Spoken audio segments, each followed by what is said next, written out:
Hi guys! Ngayon, may tuturo ako sa inyo kung paano maglagay ng discount product. For example, hanap tayo ng item na may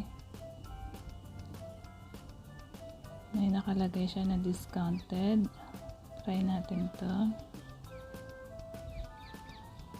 Ayan, nakita nyo guys, before 58 to 150, naging 39 to 118. Kung paano siya gawin, watch nyo ito guys. Punta lang tayo sa me, and then my shop.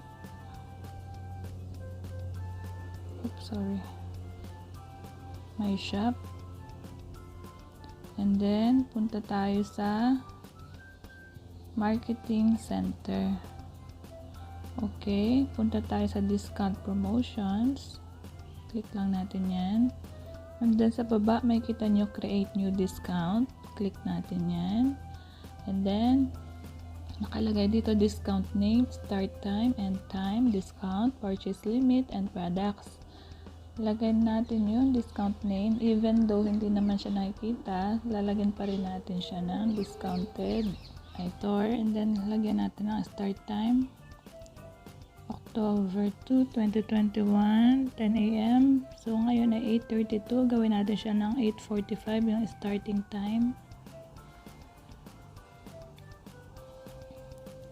Confirm.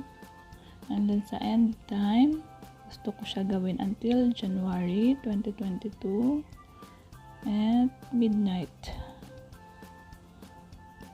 So, gawin natin siya ng 12:30 midnight. Okay, confirm.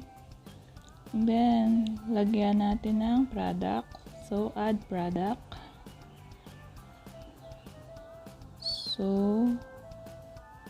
hanap tayo ng pwede ito, medicated oil. Click lang natin yan. Then, select add. Okay, click natin yung mismong product. Ayan. Original price is 385. So, magdi-discount tayo. Gagawin natin siya 365. Okay. Done. Then, update. And then, nakalagay sa kanya is 5% off. Okay. So, confirm natin siya. And then, save. At saka sa purchase limit, kung gusto nyo naman lagyan ng purchase limit, pwede nyo siyang lagyan. Sa akin kasi, no limit. So, save natin siya. Ayan. So, meron na tayong nagawa na 3 items. Hintayin lang natin siya ma-update sa ating store at 8:45 AM. Gawa pa tayo ng isa pa. Same lang din siya guys. Lagyan natin ng any discount name. Lagyan natin ng discounted item. It's up to you guys kung anong name ang ilalagay nyo. And then sa time, same lang ulit. Gawin natin ng 8:45 para sabay-sabay sila mag-start. Okay, confirm. Sa end time, gawin natin ulit siya ng January 2022. Midnight ulit.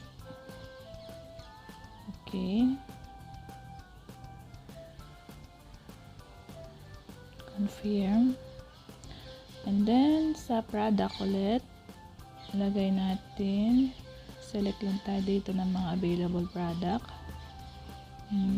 Like this one, Medicaid. Okay, use an oil, add. And then, click lang ulit natin itong item.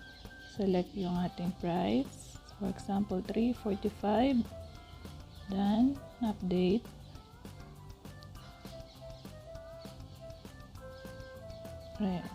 Baguhin natin. Na lang natin siyang 340. Done. Update. Confirm. Save. Okay. That's all guys. Mamaya hintayin lang natin yung 8:45 para ma-update yung ating item kung okay na siya sa ating store. Dito nyo siya makikita sa view my shop. And then products. Ayan. Mamaya, after 10 minutes, lalabas na diyan yung updated price nila. Okay. That's all guys, at sana may natutunan kayo sa ating tutorial ngayong araw na to, and hope to see you guys sa mga susunod ko pang videos. Salamat sa panonood. God bless. Bye.